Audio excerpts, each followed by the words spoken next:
This is a basic tutorial on how to use Excel to do basic statistics. This is the type of things that people assume that you already know, but maybe you don't. So the first thing I want to show you is that I have my data organized in a proper data structure with variable names on the top. And I have the data below. Each row is all the information I have about a specific person, or it could be a case. It doesn't have to be people. This is from a survey I took of students, and prior psych means how many psychology courses did they have before my class. Prior math is how many math classes did they have before my class. And math skills is the score they got on a basic math test the very first day of class before we started anything. So these are my data. Now, suppose I want to perform some sort of mathematical functions on it. In order to do that, I use the auto sum and all of the different things that come underneath it. I could also get it by using the function to insert a function. If I put my cursor at the bottom of a column and I insert a function, it will ask me which function I want, and we have a lot of functions. I've told it to look up statistical functions. There's a lot of different kind of functions. Under statistical functions, we have a lot of functions as well. I'm going to choose the average and say OK. Remember, it gives you a definition of what the function is so that you can look to see if what they're calling it is what you're actually looking for. So then I have this window that tells me I have to put an argument in the function. That is, I've got an average of what? Well, I have to have numbers. So it automatically takes all the numbers that are above until we get to a word, because you can't do an average with a word. Or if I had put it on the side, it would do all the ones to the left, and it automatically puts them in. If it didn't automatically put them in, you can highlight them, and I just clicked on the top one, held the button on my mouse down and pulled it down to the bottom one, and I get them. But basically, this is the range for our data.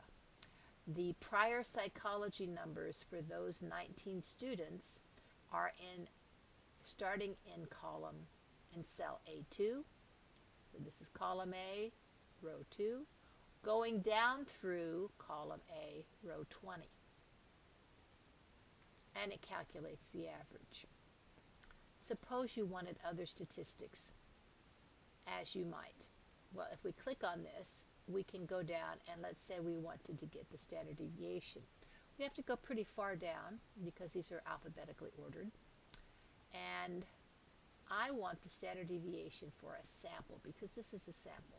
Yes, it's all my students, but it's a small sample of students. So I say OK, and I need to identify the numbers, so I highlight them again. If you're not good at highlighting, you can type in this window. Notice that the formula is showing up in this cell window at the top. It's also showing a little bit in the cell below.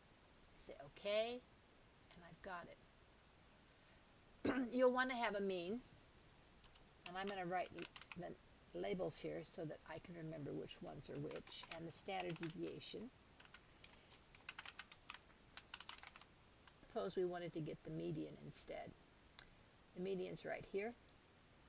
Okay.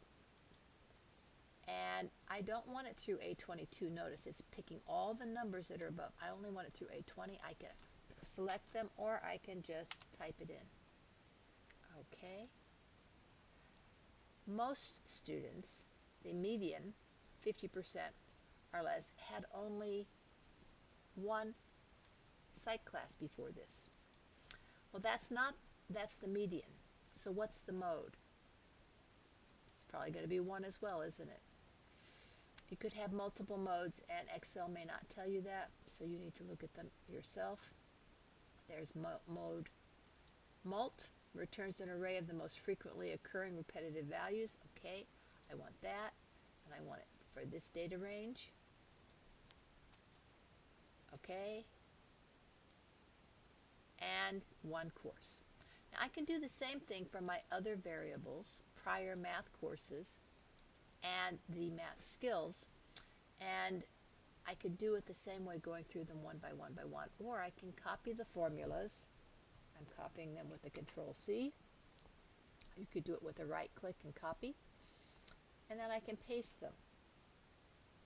Control V is how I paste. And I guess I get the same thing. Now, we've got all of these decimal points, and it's sort of annoying us to look at all of these decimal points. So I can format the numbers.